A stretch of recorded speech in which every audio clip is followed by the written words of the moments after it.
Welcome to Blending the Family, the podcast. Topics can range from dads hitting rock bottom, daughters watching their parents divorce, or even what's a good wine for couples to have while talking about finances. Here's your host, who has zero musical talent, but is wicked on the air drums, Tommy Maloney. Well, hello. How are you? I hope you're having a great day. My name. Hello, my name. It is I, your host of this podcast called Blending the Family. My name is Tommy Maloney. Oh my gosh. This is what happens when you take a nap and... Yes, I take naps, okay?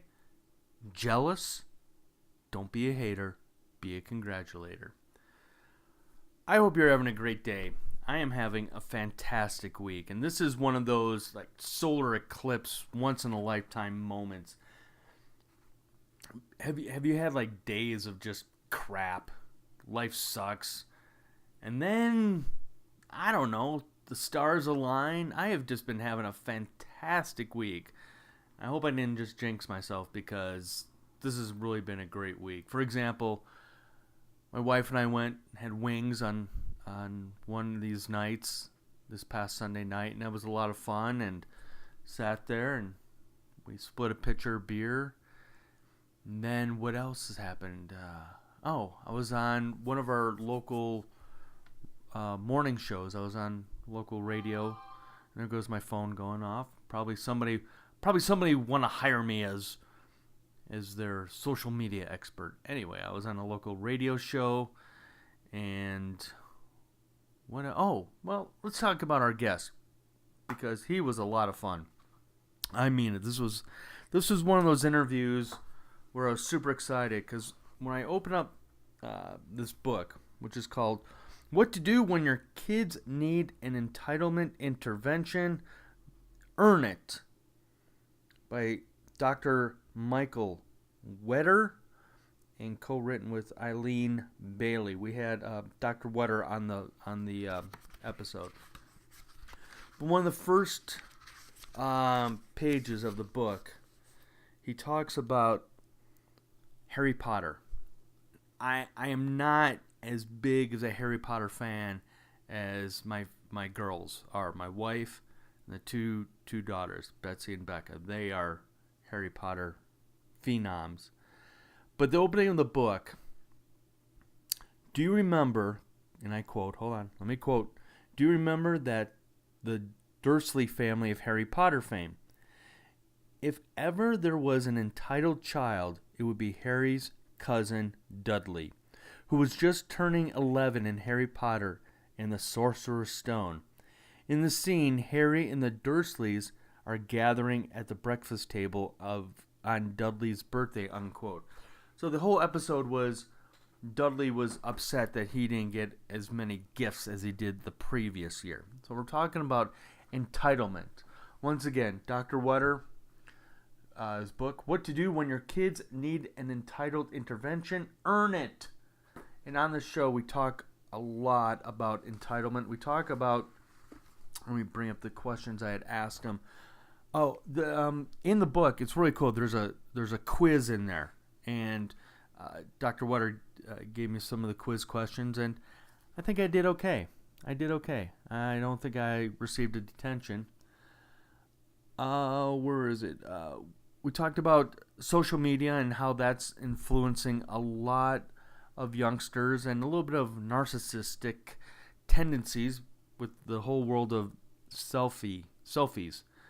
We talked about what is me-centric. Also talk about, there's a great story. If you've ever are familiar with the company Spanx and its billionaire CEO, Sarah Blakely, what she would do when she was a younger child would sit at the dinner table with her brother, and her dad would ask, all right, what did you fail at? And as parents, there seems to be the tendency that we are not allowing our kids to fail, to learn.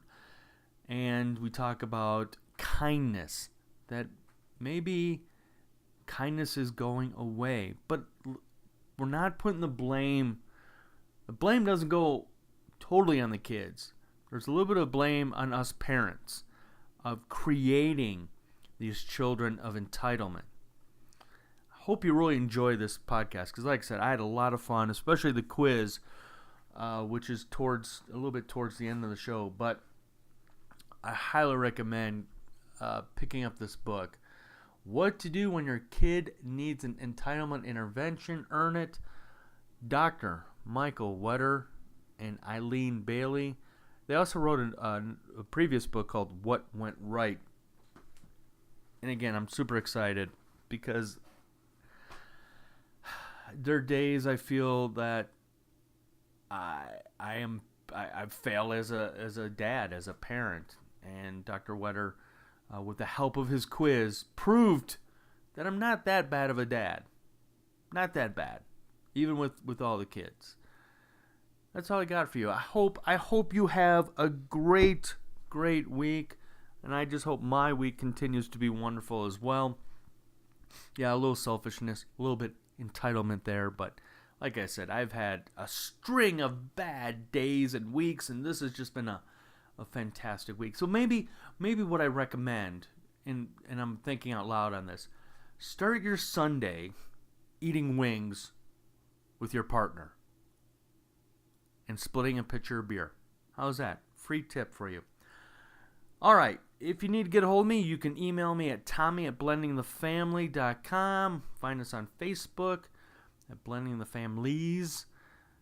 On the Twitter, it's Blending Family. On the Instagram, Blending Family. Thank you for tuning in. Thank you for downloading. Thank you for sharing. Thank you for caring. Until next time. Again, this is what happens when you take a nap. All right, I'm just going to go leave and go get some wings and beer. I attended Cubs games back when it was the Sammy Sosa, Mark McGwire battle. Oh, yeah. And, like the steroid show-off. Yeah. So it was a great time. I mean, you knew they were just roiding it up like nobody's business. You think? And Sammy coming out and doing his little thing, and I'm there in the stand with a beer, but it was a great time. Yes, yeah. I gotta tell you a quick story. Sure. So I do some social media for this local liquor store, and they asked me to represent them on a AM morning show today, and I brought your book with me just in case they wanted to talk about a little bit of my background. So you got extra publicity this morning here in the northern Colorado area.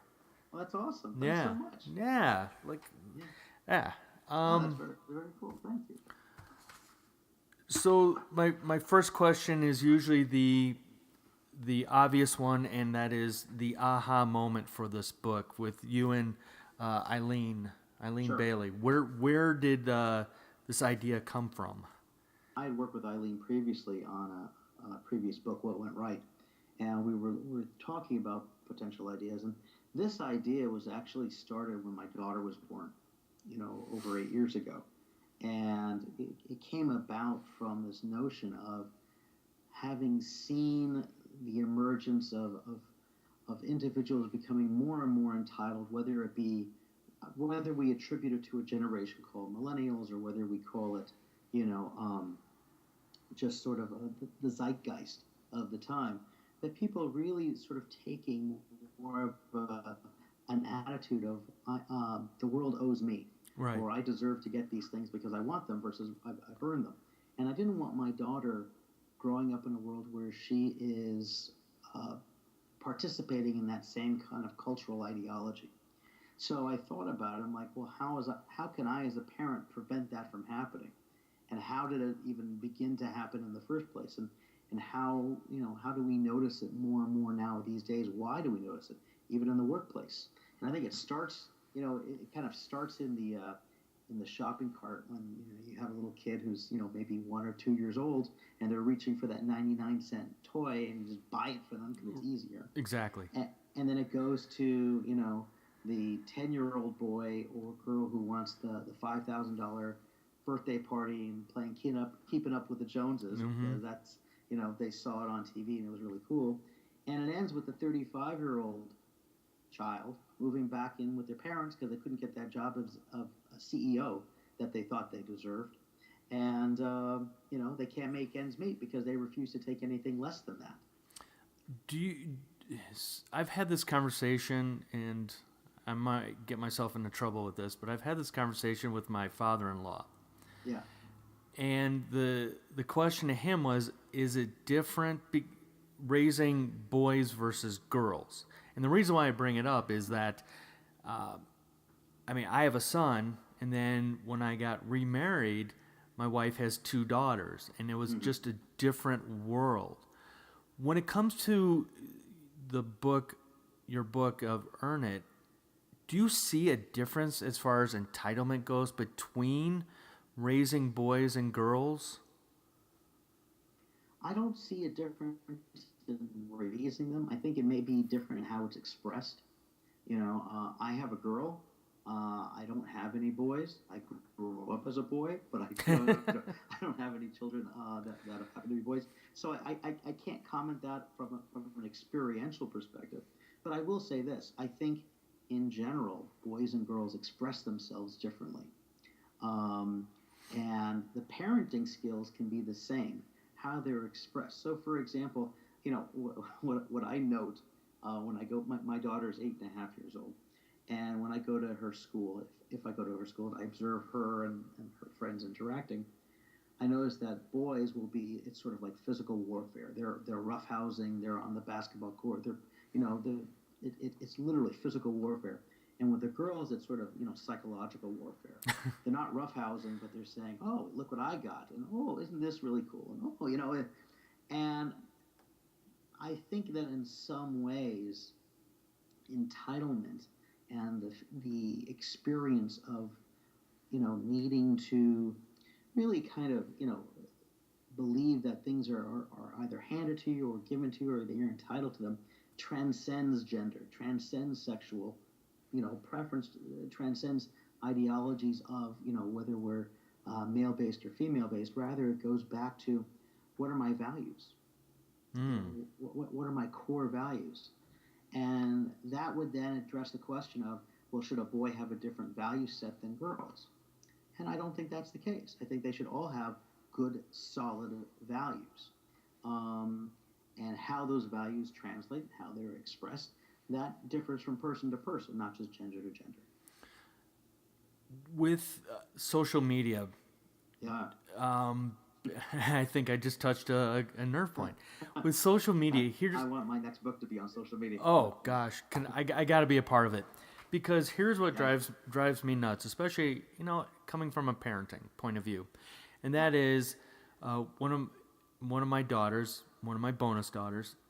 It just cracks me up. She'll be sitting on the couch, TV's on, she's on her phone, and all of a sudden just selfie, selfie, selfie, and to me,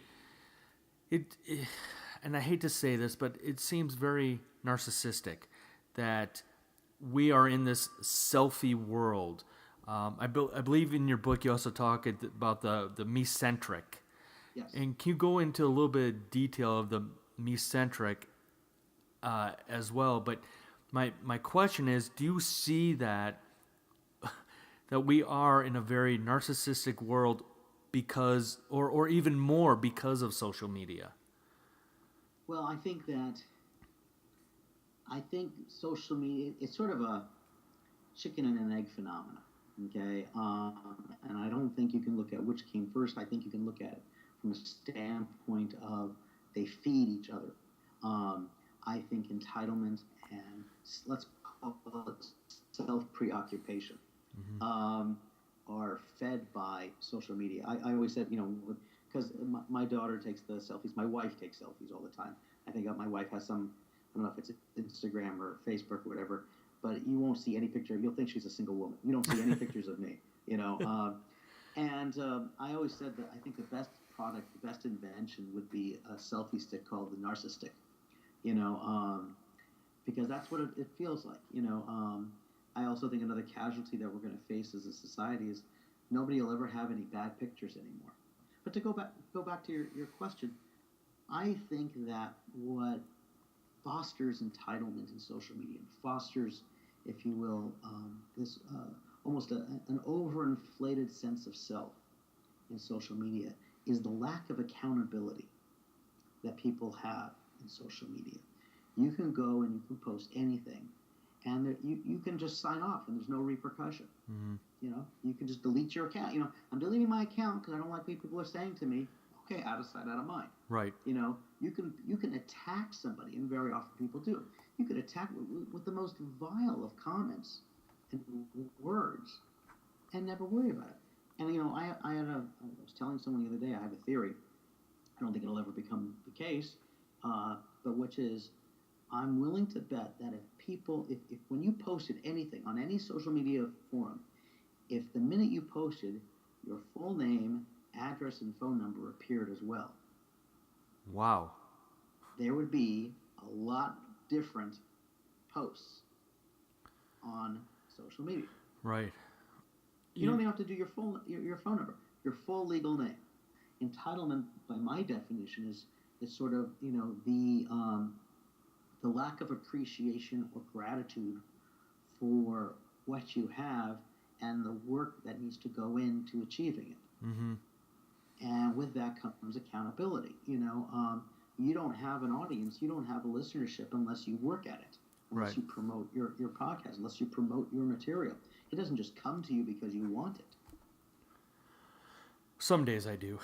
Oh, well, Yeah. no, then you're more talented than I. Tell me, you keep using this word, and I love the word gratitude. And Yeah. tell me more. Tell me why you use that word a lot. Because are we losing that word with our kids, and there are a lot of them feeling entitled? I think we're losing several things. Gratitude amongst them. I use gratitude frequently because I think we got caught up in a culture of either more is better or newer is better, or I have to have this in order to demonstrate my worth. You know, even look, you know, if you go back to let's just say 1980. Okay, I'm not going to say 70s and age myself further. Let's say you go back to 1980. Nobody asked you what kind of phone you had. There was no phone. The phone was bolted to your desk or to your wall, Right. and that was it. Nobody cared. Okay? Now you fast forward, 30 some odd years later, and the phone that you carry around with you as a mode of communication is almost a status symbol based on what's the latest version of what is released. It's, you know, when you look at that, we lose a sense of gratitude for what we have. When it's like, what's the newest release? What's the newest phone? What's the newest clothing? What's the best car? What's the best, and by the way, status symbols have been around for eons. It's nothing new right now. But again, with with technology, with social media, again, as a catalyst, not cause, but a catalyst, people now display these things with such ferocity. Okay, I mean, you even look at some celebrities who are, displaying their bling. Oh, look at these diamond rings. Look at, they're individuals who take pictures just holding up cash. Okay, Right. how do we foster a sense of gratitude for what we have when you're bombarded with this kind of imagery of this is what success means, this is what you should be striving to, this is what happy means? And I think we also lose, and I think we refer to this in the book, we lose kindness. We're not, with entitlement comes, if you will, the loss of kindness. And it doesn't mean we need to foster wimps or that we need to foster people who lack courage, but, to have that combination of gratitude, courage, drive, kindness, a consideration for humanity, the capacity for empathy. I think empathy very often is a casualty of entitlement. I want to bring up. I found this really interesting in your book, and that is, entitlement strips your child's life of opportunity. It makes them resentful of other people who have more success or own more possessions. They find it hard to be happy. Your son probably doesn't know the warm feeling of gratitude. Your daughter might not feel a drive to work to succeed. Those who have a sense of entitlement frequently believe that success should simply come to them because they deserve it. And after I read that, I just wrote down pro athletes. Do you feel that that's where our culture is now, is that we do see these professional athletes, and like you said, they have the bling, they have the money, they're driving the fanciest cars, they're, it's sad that, for example, I remember years ago when Charles Barkley, and I can't remember if it was a McDonald's commercial, a Nike commercial, or whatever, but he was saying to the parents out there, I am not your children's role model. And I remember he took a lot of flack for that, but he was right. He was, in my opinion, dead on. Do you feel that because of things that you're talking about the entitlement and lack of gratitude and lack of kindness, that our kids are looking even more at professional athletes, or you can even go into the entertainment business?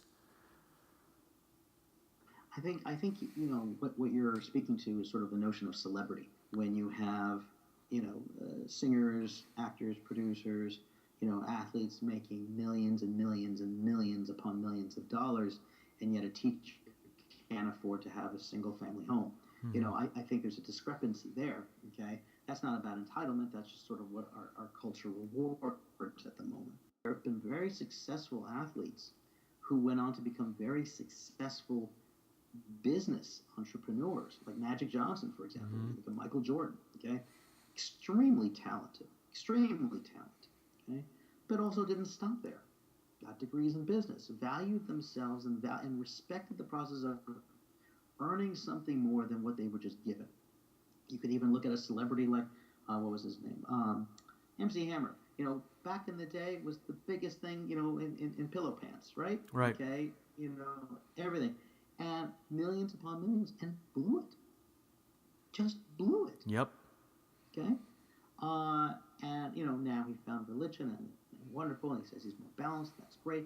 But at that time, there was no value. Everything was just given, and then he would just spend it. There was no value associated with it.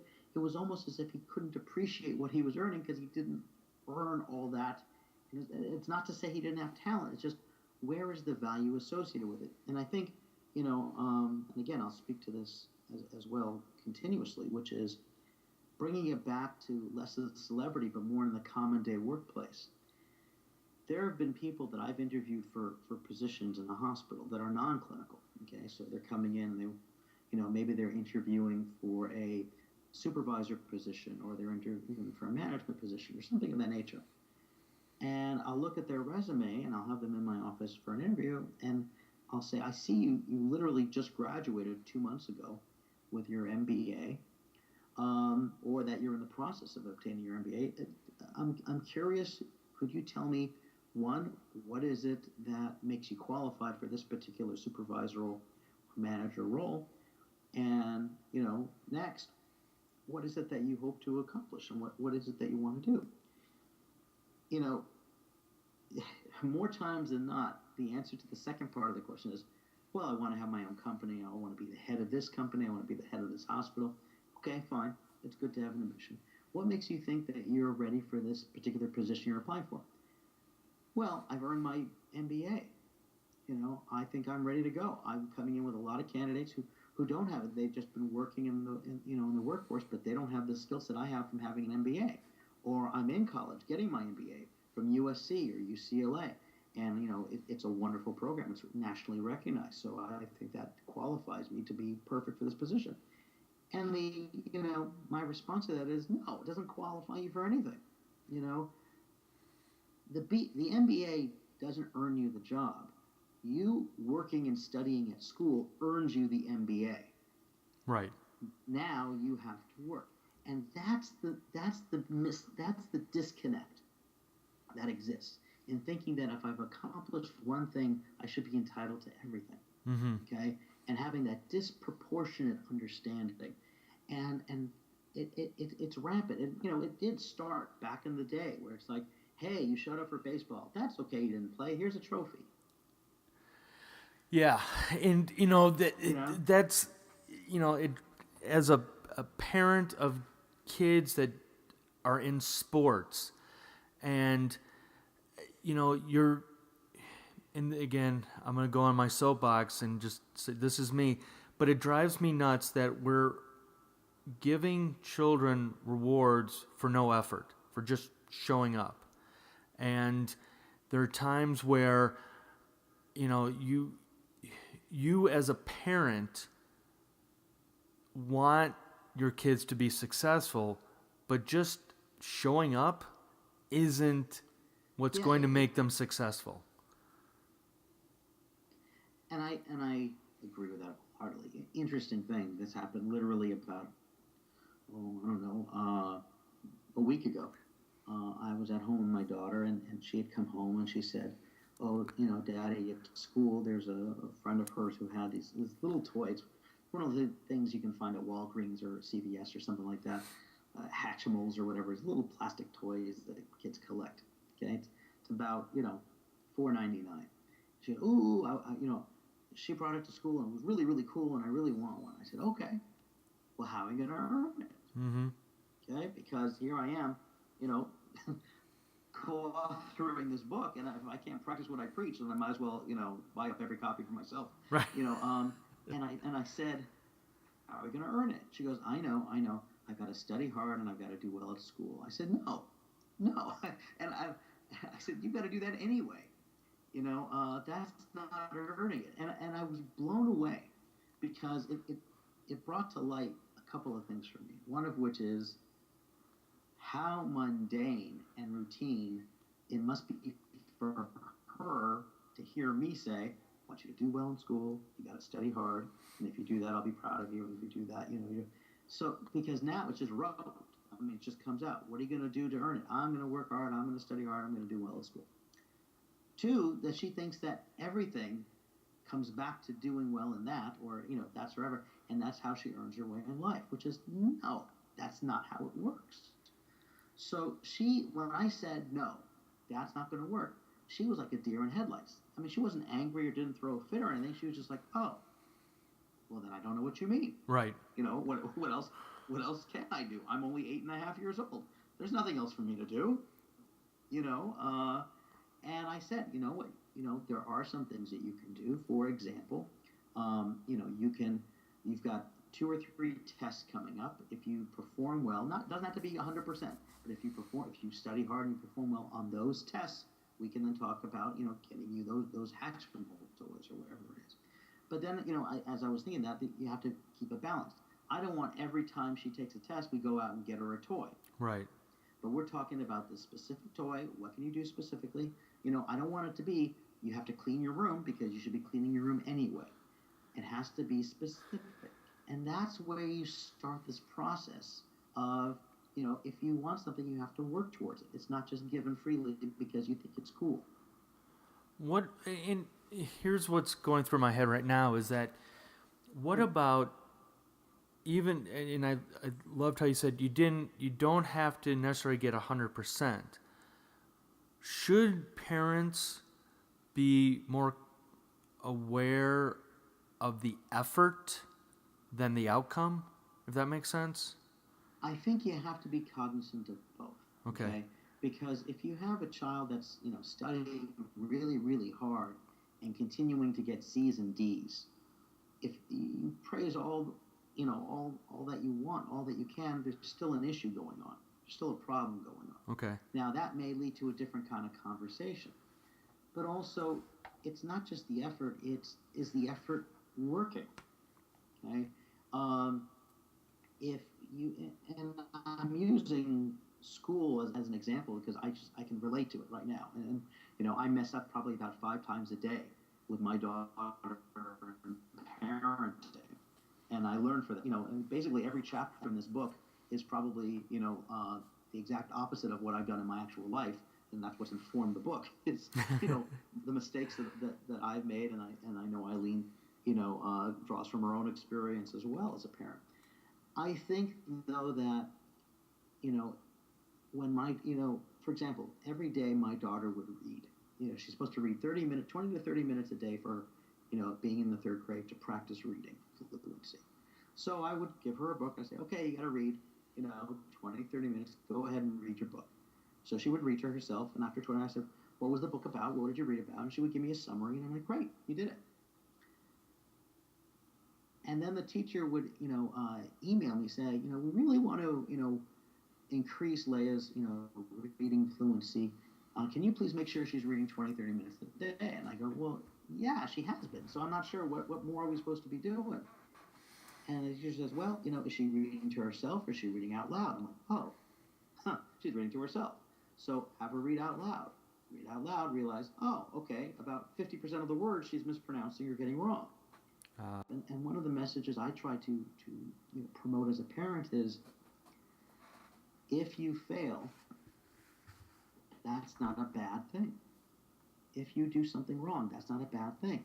What does failure provide you? It provides you with experience. What does experience lead to? Experience leads to success. You cannot have success without failure. And that's where I sort of rein it in with the effort.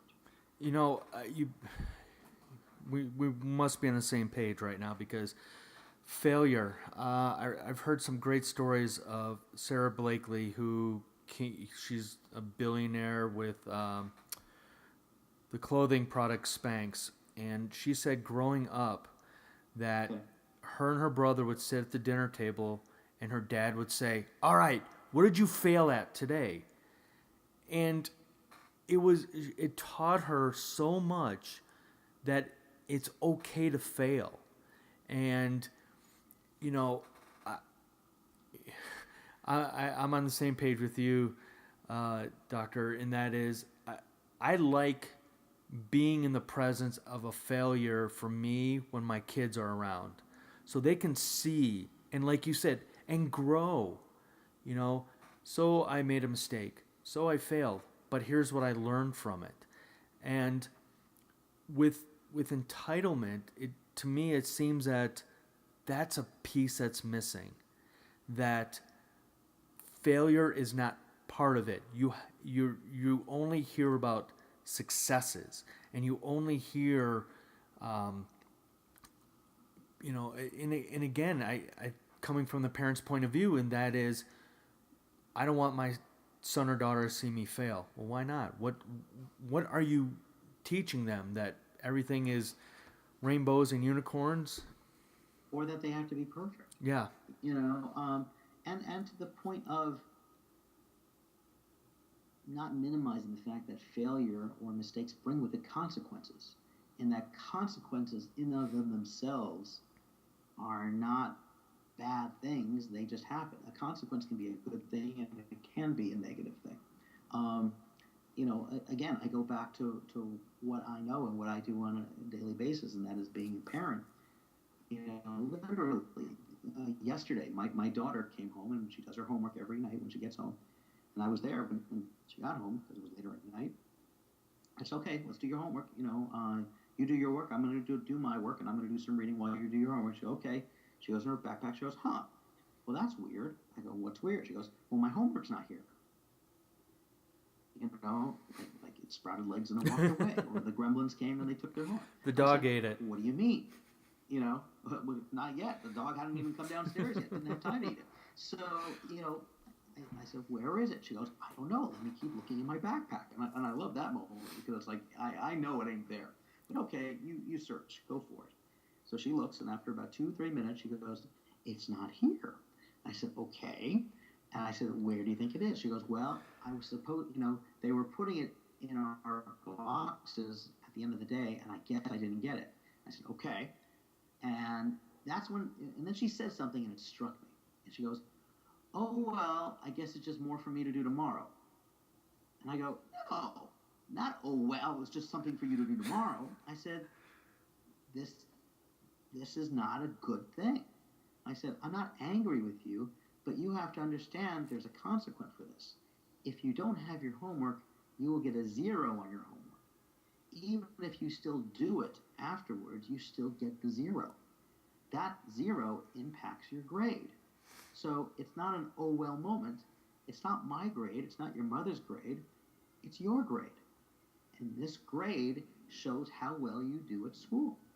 So if you're okay with having 0s on your grade, then that's on you. Mm-hmm. She goes, no, I don't want that. I said, well, then this is the consequence. And then, our school's understanding that, we're dealing with 8 and 9-year-olds who are dealing with responsibilities sort of for the first time academically.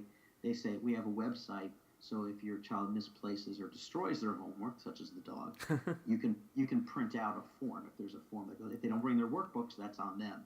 But there's a form, I could print it out. So I told her, I said, I'm going to print out the worksheet.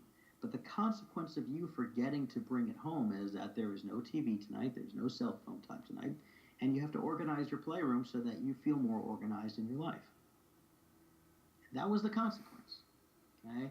So there was 2 lessons here, one of which is you have to be responsible and you will pay the consequence. Now, the consequence of doing it is that you don't get a negative grade and you feel better for doing it. The consequence of not doing it and not being organized is you will be the one who pays the price, not me, not your mother. And if you just slough it off later on, you're not going to value. You're not going to have that pride. Well, and I think you get, the kids and start them off with good habits. And, like your daughter was saying, I'll worry about it tomorrow. Well, as adults, we fall into that trap all the time because, Sure. There's times where, what's the consequence? Oh, I have to wait another day. But that it goes back to creating good habits. And along with that, the one thing I really love about you and Eileen Bailey's book is that you have little quizzes in there. And what kind of, oh gosh, I don't know, what do you see as far as a lot of the questions that the 2 of you put in the book? What do you see as far as where we parents are getting it wrong? The biggest, probably one of the biggest, or top 2 or top 3. Let's go with right from the get-go, the biggest one, and this is the one that the reason why I'm saying it's the biggest is because it's the one I'm most guilty of. But I think we tend to all fall prey to it, which is we want our kids to be happy. Fundamentally, okay? Mm-hmm. It's very rare that I meet a parent that says, I hope my kid is miserable. And I hope my kid is as miserable as I feel sometimes, right. With all this. No, we want our kids to be happy. We want our kids to feel good. We want to see the smile on their face. And sometimes being a good parent means you don't see that smile. Sometimes, that's where sometimes parents make the mistake of trying to be their friend versus their parent. Right. And if you're their friend, you want to, hey, buddy, let's do this. Hey, for instance, let's go and do this all the time. Yeah, you're the best, you're the best, you're the best. They love it. But then you have to bring down the hammer sometimes. You have to be the parent. You have to be the one who's teaching them, the difference between good and bad, right, wrong, the values. And you can't do that if you're always being the bud. So, I think the number one thing that is a priority, centric to the quizzes and looking at this is, are you acting as a parent, meaning in the best interest of your child and doing something that may not make them happy in the moment? Or are you being overly permissive to the point of just trying to make them happy or keep them happy? And that's where we have to sort of refocus our attention as being a parent. I think we get sidetracked. It's almost like a drug. Our children's smile, our children's laughter is you want more of it. Okay. Right. When you get a little of it, you want more, and sometimes little isn't enough. You want to keep going and going and going. And the other day when I had to administer a consequence to my child and give her a speaking to, so to speak. It wasn't easy for me. I can promise you it was harder on me than it was on her. but I had to do it because I knew it wasn't going to make her happy. I knew it was going to actually make her a little sad. But we're not talking about, I am less invested in her being happy all the time now. I'm more invested in what kind of person is she going to be in 20 years. Yeah, and I agree with you. And by the way, my daughter Leia is not a miserable kid. She's very happy. Well, and this, in my mind, goes back to, I was a head coach for hockey one year, and I said to my very first parent meeting, I said, I'm going to tell you right now, I am not here to teach your kids how to play hockey. What my hopes is, I'm going to teach your kids how to be good people, how to use leadership skills, how to use time management skills. But we're going to use hockey as a foundation. And by the way, the first pages of your book, I was just sitting in my office here laughing because you used the Harry Potter analogy. Yes.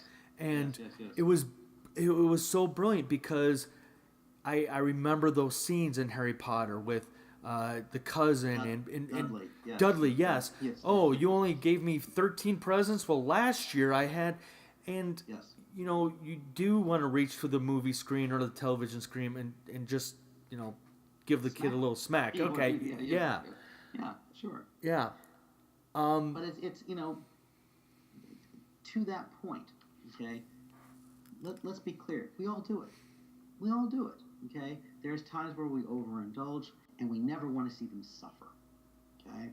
So not seeing them suffer doesn't always mean the same as seeing them happy all the time. So sometimes we're guilty of rescuing, okay? If your child is bleeding on the side, take him to the doctor, right? Okay, address it. If your child is crying, that doesn't mean necessarily that you have to fix it. It means understand, why are they crying? Why are they sad? How are they dealing with those feelings? If they're struggling with a homework problem, it's okay for them to get it wrong. Why? Because maybe the teacher wants to see what is their level of performance and can then better tailor their lessons according to where your child is at. And I'll be honest with you, it's hard to avoid doing it. It really is. But you can do it. And you can do it at any point in time. The earlier you do it, the better off you'll be. Okay? The earlier you start, the easier it will be, and you won't have to do it quite so often. And it goes sort of akin with, when's it easier to learn a sport or playing the piano? When you're 7 or 17. Right. Okay? When you're 17 or 37. It's going to be easier the younger you are when your brain is more plastic. So the same goes here. And I think that to that end, parents need to understand that having your child appropriately struggle, actually helps them in the end.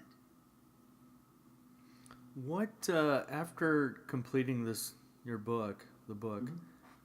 What did you learn about yourself as a parent? Oh, I learned that I was doing everything wrong.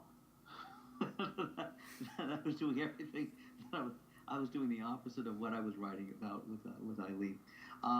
No, what I learned was that I, more than anything else, in my efforts to raise a wonderful child, that I didn't trust my child enough to make her own mistakes and learn from them. That I would try to teach her the lessons versus her being able to learn the lessons on her own. And I'm grateful for the opportunity to partake in this book, because it really opened my eyes to that. I don't want my daughter Leia to struggle, but I also don't want her to be dependent. I don't want her to not have the resiliency one needs to deal with life. I want her to deal with, nice people and mean people. I want her to be able to withstand that. I don't want her to be somebody who feels they can't handle social interactions, whatever they come their way. And I can't tell her how to deal with that. She has to learn how to deal with it, but I can guide her those ways. And the way I can guide her is to allow her to have her own experiences. That my role as a parent is to be there for her when she needs me, and be there for her to let her know that I will never let her suffer unnecessarily, but that I will support her in her efforts to grow. And even translating it as simple as homework. I can't do the homework for you, but if you have a question, I will help you with it. What about you and your wife? I mean, what opposites do you two have as far as parenting? My wife and I are very, very opposite. Okay, very, very opposite. My wife loves our daughter very much, it's evident. It's so clear. But my wife tends to go, and I've told her this, and I know she's so angry with me she could write her own book probably at this point. I told her when she was the type of parent when we would be in the store and Leia would reach for something, and if she would start to like make a grimace like she would just get it for her, because it's like, I can't deal with her crying in the store. I'm like, that's a bad habit, and I would say it in the moment. I'd say, you're starting a bad habit, and and she'd look at me and she'd roll the eyes like, okay, great. Once again, the psychologist telling me everything that that I don't know, and it would chuck it right out there. But the fact of the matter is even my wife is a massage therapist, and early on when my daughter was about 3 or 4, my wife would go into bed and then start to massage her as she put her to sleep. I said, don't do that, because she's going to expect it every night. I'm going in, I'm reading her story, she's getting sleepy, you can go in either before or after, kiss her goodnight, say I love you, read her story as well if you want, and then leave. But nope, she goes in massage. So what now? 8.5? What is she still doing? Going in massaging. Why? Because it's like, where's my massage? Right. Okay. So I think what my wife tends to go more on, if you will, whether it's error on the side or practice on the side of, I want to make our I want to make our daughter happy. Okay? I want her to be happy and I want her to feel loved. And that's not bad. That's not wrong. Okay? I swallowed the wrong way, excuse me. It's just that it has to be balanced. And to my wife's credit, she is now starting to take a more balanced approach. So, and I'm not only am I proud of her for doing that, but it also goes to prove the point, which is it's never too late. Okay? Yes, she started a bad habit with the massage every night. It's not going to end the world, okay? It impacts her more than anybody else, because I get to go and, read a book, watch TV, do whatever I got to do. I'm done. I'm done for the night. You're in there for 30 minutes. I'm done. But she's starting to see now how, again, being the friend is different than being the parent. And while it affords more laughs and it affords more camaraderie, and I think, if anything, I think Leia has probably more fun sometimes having little secrets with mommy and doing, doing those little things, because mommy's kind of like, the better playmate at times. But I'm also, I think my wife Josephina is already beginning to see how that also has its drawbacks, and that's what I love about parenting, is that it's never too late. It really is never too late. And she's starting to take more. And again, it's not being strict. It's not about corporal punishment. It's about balance. It's about feeling comfortable saying something or doing something that your child is not going to be happy with, but benefits them overall.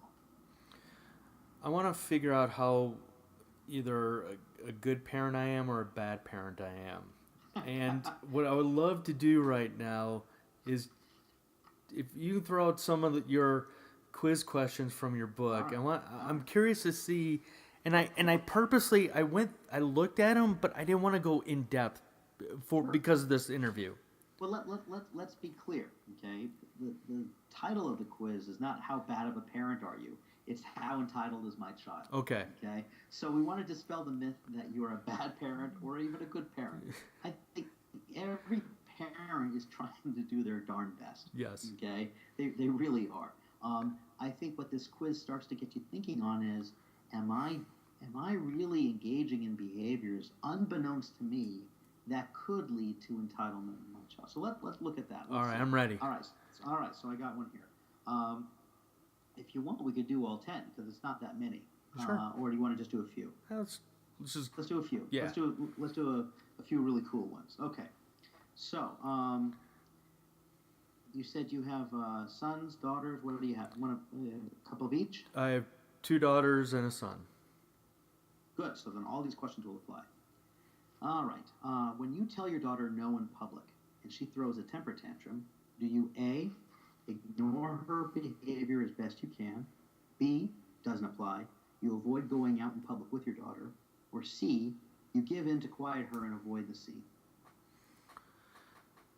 I have a great story.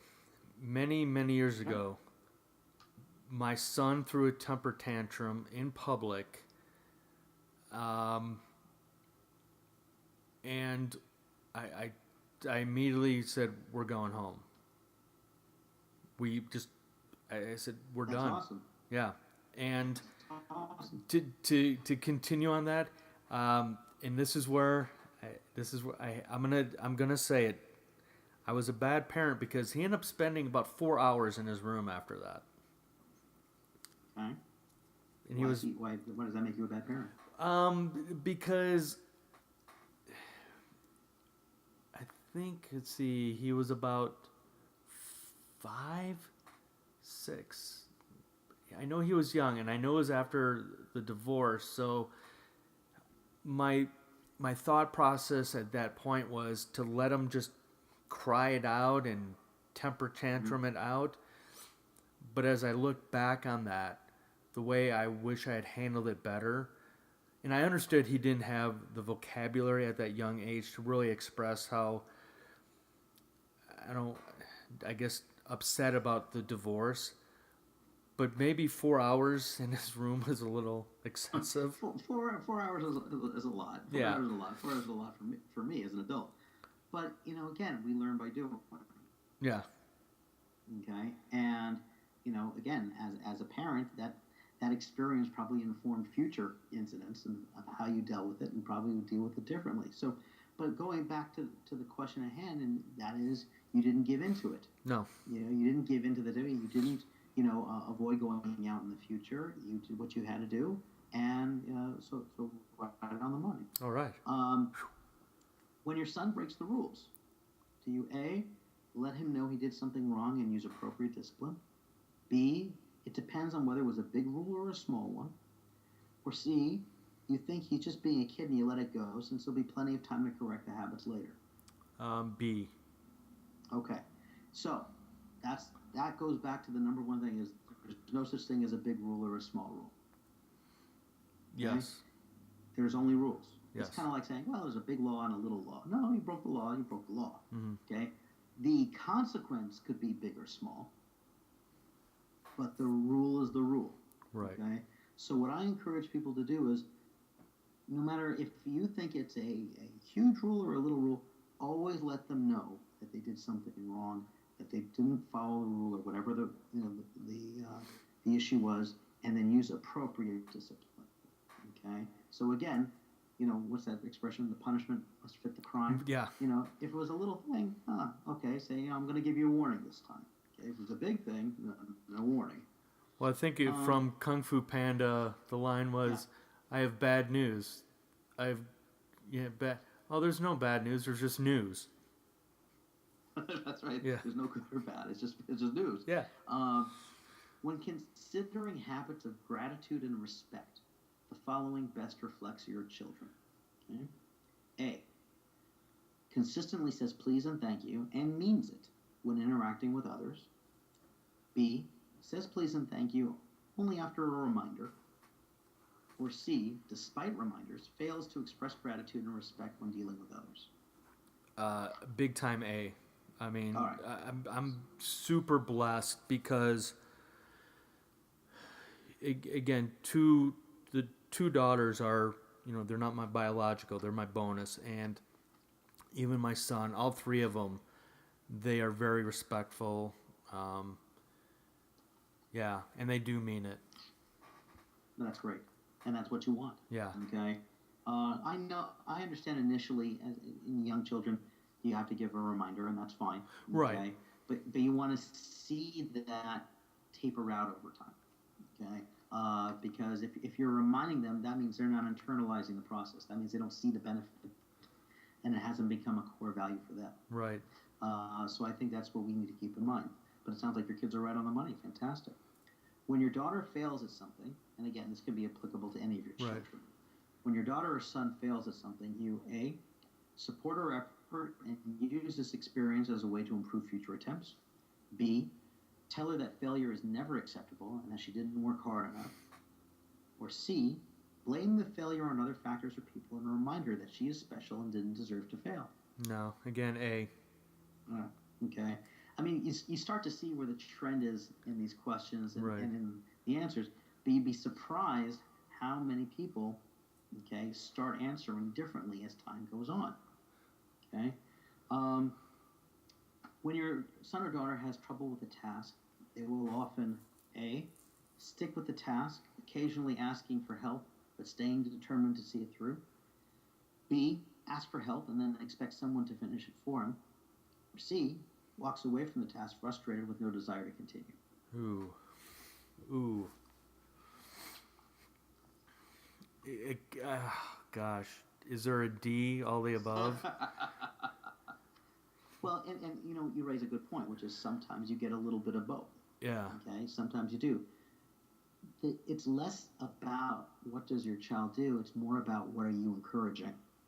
Okay, and you start to see how the questions here in this quiz become more subtle in their behavior.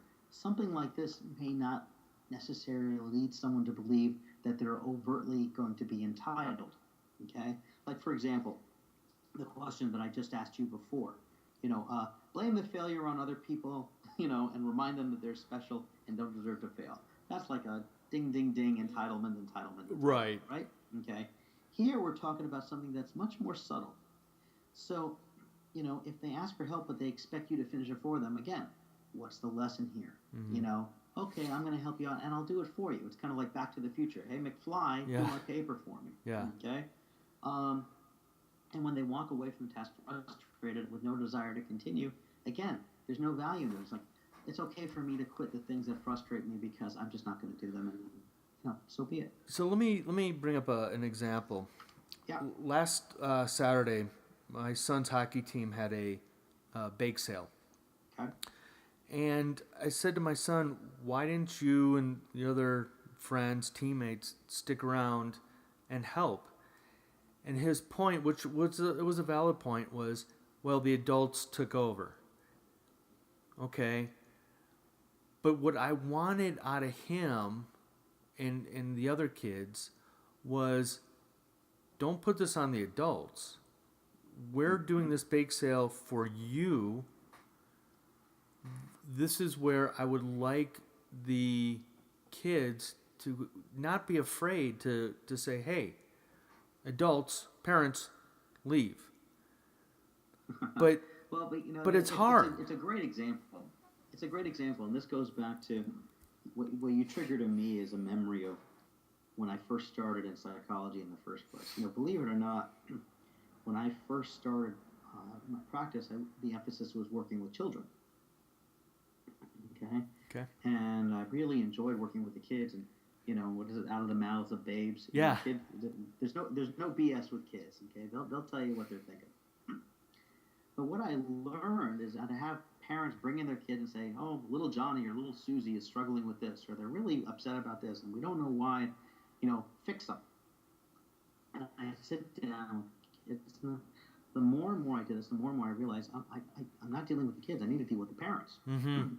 So my practice shifted where the emphasis became more working with adults than kids, because 9 times out of 10 when there was an issue with the child, it was because an issue with the family dynamic coming from the parenting. And that's why this book is not about, hey, this is how you change your child. This is about how do we change our role as parents. So going back to this event for raising money for the kids, hockey, the bake sale or whatever it was. Mm-hmm. You're right. It would be nice for the kids to say, "Hey, this is on us. We'll take care of it." But the bigger question is, why do the parents take over? Okay? Now, if the parents took over because the kids bailed, okay, then there needs to be a conversation with the kids. But if the parents took over because they had fun or whatever, or they got in the groove or whatever it is, then what are they teaching the kids? Right. Okay? And that's where I think you start to have to look at where's the intervention? Okay? Is that a conversation you have with your son first, or is that a conversation you have with the other parents first? You know, yeah.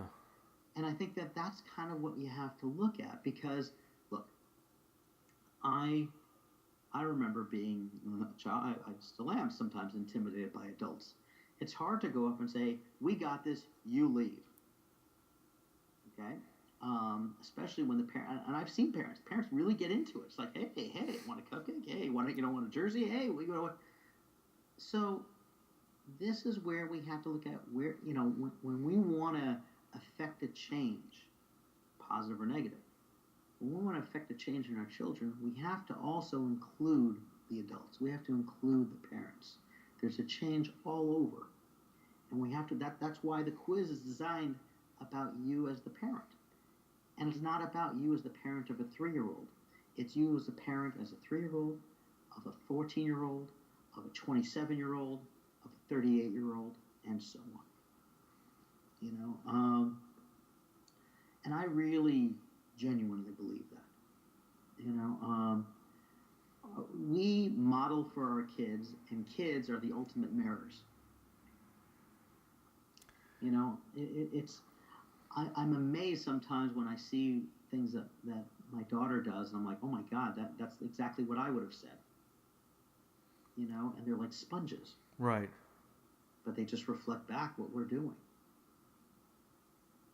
What has been a recent opposite of that, a cringe-worthy, where, oh my gosh, I can't believe my daughter just said that? It was yesterday with the homework. Okay. Like, oh, well, no big deal. Not just something for me to do tomorrow. I'm like, what? I mean, it was the jaw dropped, the tongue fell out, and I couldn't believe that she had said that. Now, to be fair, I gave it some thought yesterday. So it's a great question, because I really gave it a lot of thought yesterday. Like, where did that come from? Mm-hmm.